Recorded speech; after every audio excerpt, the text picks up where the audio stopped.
İmam-ı Cəfər Sadiq əleyhissalamdan nəql edirlər ki, Həzrət buyurardı ki, Allahın 100 rəhməti var.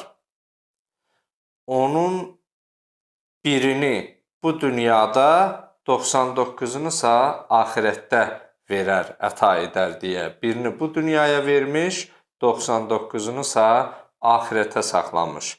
Baxın, bu günləri atanın oğula, oğlun atıya və atanın bütün övladlarına bacı ilə qardaş, qardaşla bacı, əmi, dayı, bütün bu sevgilər, bu məhəbbətlər, bu nəvazişlər yalnız və yalnız Allahın bir rəhmətinin sayəsində baş vermiş.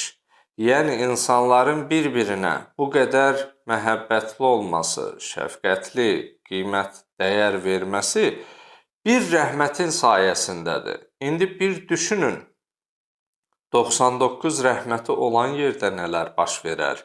Bəli, Allah sonsuz rəhmət sahibidir. Amma çalışağın, biz də Allahın rəhmətindən sui-istifadə etməyəyin.